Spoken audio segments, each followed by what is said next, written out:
আসসালামু আলাইকুম। আমার প্রিয় ভাই বোনেরা সবাইকে জানাচ্ছি শুভ নববর্ষের শুভেচ্ছা।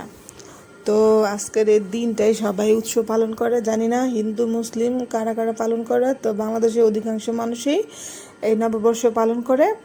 সো আজকে আমরা বাসার সবাই পরিবারের সাথে একসাথে মিলে নববর্ষ পালন করলাম। তো আজকে আমার শ্বশুর এই নববর্ষের উদ্দেশ্যেই 2টা ইলিশ মাছ নিয়ে আসছে। সো আপনারা গেস্ট করেন, দেখি কে বলতে পারেন এই 2টা ইলিশ মাছ এক একটার ওজন কত কেজি হতে পারে।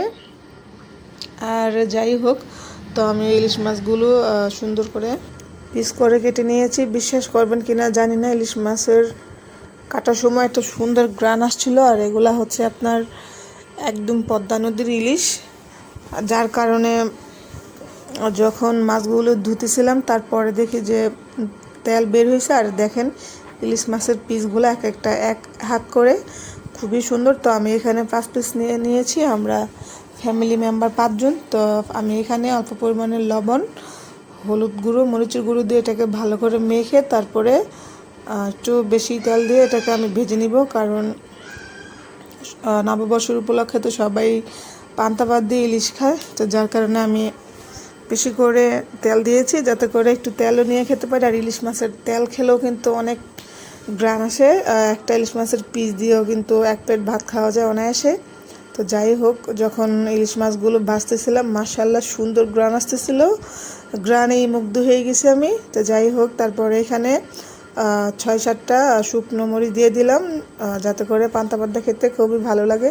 তো আমি এর জন্য গতকালকেই ভাত রান্না করে রাতে, তারপর এটাকে ভালো করে ঠান্ডা হওয়ার জন্য সুন্দর করে মেলে দিয়েছিলাম ভাতগুলো, যাতে করে ভাতগুলো তাড়াতাড়ি ঠান্ডা হয়ে যায়। তো আমি এটা ভালো করে ঘাঁটতেছিলাম। তো ঘাটার শেষে এক পর্যায়ে নাড়তে নাড়তে ভাতগুলো সব ঠান্ডা হয়ে আসছে। তো ঠান্ডা হয়ে আসার পর আমি এখানে অনেকগুলো পানি দিয়ে দিয়েছিলাম, যাতে করে সকালবেলা এই পানি ভাত দিয়ে ইলিশ মাছ খেতে পারি। তো দেখতেই পাচ্ছেন আমি অনেকগুলো এখানে পানি দিয়ে এটাকে আমি এখন সকালের জন্য ওয়েট করব, রেস্টে রেখে দিয়েছিলাম। তো রেস্টে রাখার পর এটাকে আমি আর একটু ভালো করে নেড়ে চেড়ে তারপর রেখে দিয়েছি। আর আমার ইলিশ মাছ প্রায় ভাজা শেষ, দেখতেই পাচ্ছেন কালারটা অনেক সুন্দর আসছে, আর এটা গ্রান এসেছে। আর এটা আসলে বাংলাদেশে শুভ নববর্ষ, এটা কি হিন্দুরা পালন করে নাকি মুসলিমরা জানি না। সো আপনাদের জানা থাকলে অবশ্যই জানাবেন। আর যাই হোক, আমি প্রায় সময় ভিডিওতে দেখি যে সবাই এটা পালন করে। আর এখানে যদি আমার কোনো ভুল ত্রুটি থেকে থাকে অবশ্যই আপনারা ক্ষমার দৃষ্টিতে দেখবেন। আর আমার ভিডিও যদি আপনাদের ভালো লাগে অবশ্যই সবাই লাইক, কমেন্ট, শেয়ার এবং সাবস্ক্রাইব করে পাশে থাকবেন।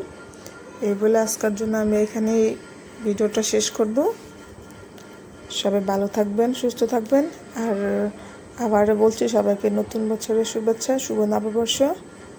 আল্লাহ হাফিজ।